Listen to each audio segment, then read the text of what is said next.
The Hiding Place is the true story of the Ten Boom family during the Nazi occupation of Holland during World War II.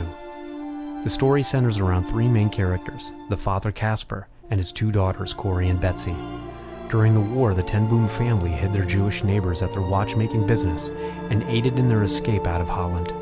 The family was eventually arrested, and Casper, Corrie, and Betsy were all sent to concentration camps, where only Corrie survived.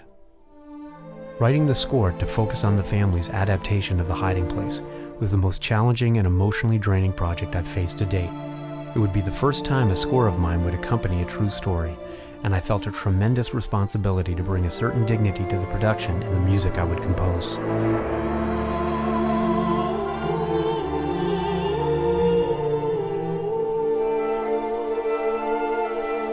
Before I composed a note of music, I had many conversations about the score with Dave Arnold, the producer of the project.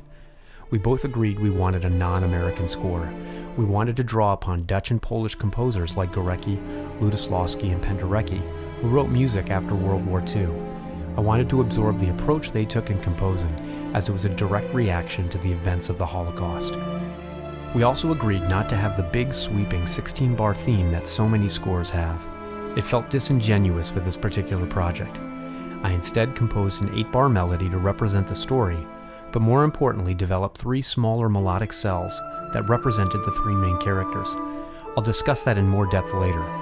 As a side note, I threw out more music on this score than any of my previous scores. There's an overall dark and melancholy sonic palette for this score. It's a somber but still hopeful story, so the moments of light and relief become very important to provide the listener with a chance to breathe.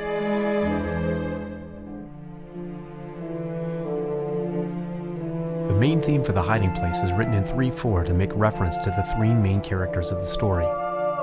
The theme is written in D minor and has a slight Eastern European feel to it, but it also has a hint of the musical stylings from the Jewish faith, especially when I use the A dominant 7th chord resolving to the D minor.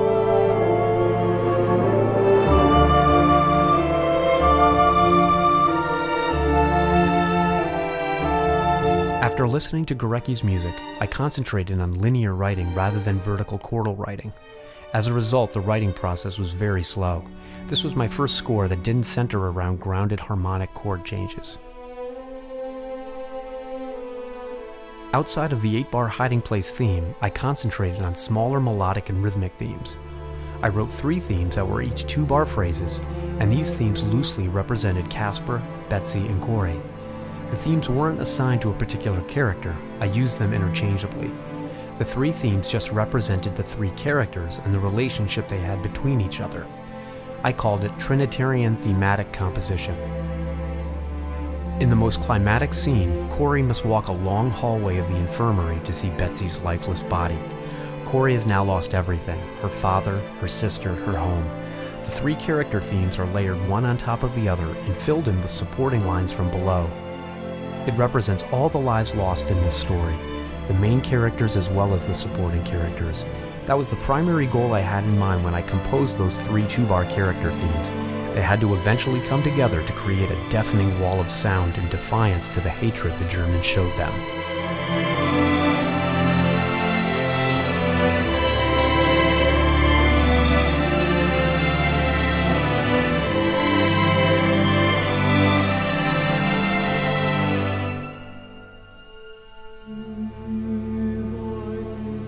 I knew I also wanted to take text from Psalm 119, have it translated into Dutch, and then write a soliloquy for Corrie.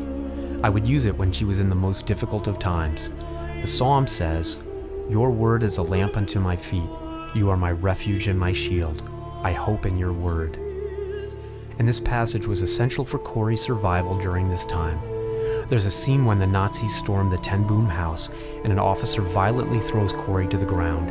He's screaming at her to tell him where the Jews are. I chose to play the scene from the perspective of what was going on inside Corrie's mind rather than what the external circumstances appeared to be.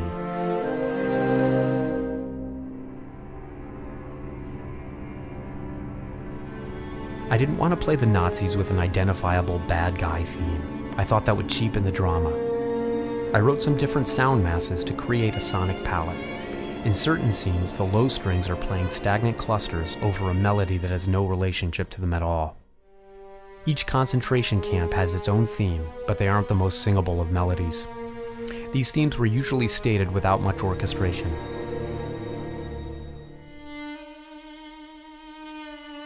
For one of the concentration camps, it began with a solo violin playing the entire passage on the low G string, trading off into the string orchestra. For Ravensbrück, it's the violins playing a lone unison melody trading off to the French horns and cello. There's one scene where a female Nazi guard, nicknamed the Snake, beats a female prisoner to death. That was the only scene in the entire score where I decided to play the violins from the audience's perspective. Using the octatonic scale, I wrote a 3-note rhythmic cell that I grew in range to create a violent backdrop that ends with the prisoner falling to the ground dead.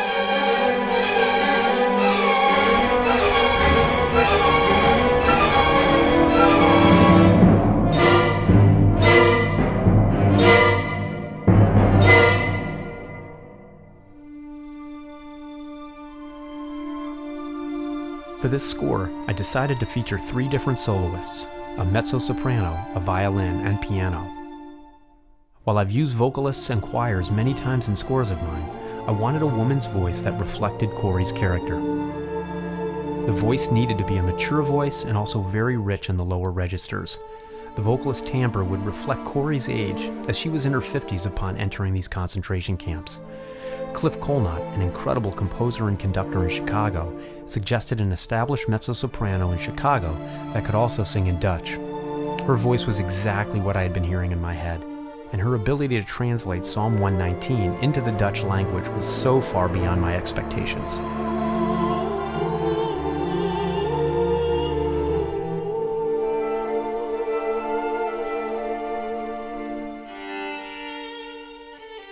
Violinist David Davidson played the solo violin parts on the score. During a break in the recording sessions, David told me that he actually played under Krzysztof Penderecki, and that's why so many of his solos sound so stylistically correct. He understood where those composers were coming from. A fantastic example of this is David's suggestion to play the violin solo for one of the cues in the concentration camps on the low G string entirely, and not cross onto the D string as I was expecting him to do. The result is a richer and more authentic violin solo for the time period. My roommate from music school, Don Bryn, played the solo piano parts on the score. There was some specific scenes between Corey and one of the Nazi commanders where he tells Corey the misery that he himself lives in, and the piano felt like the right choice. It felt intimate and left so much space for the commander's powerful confession.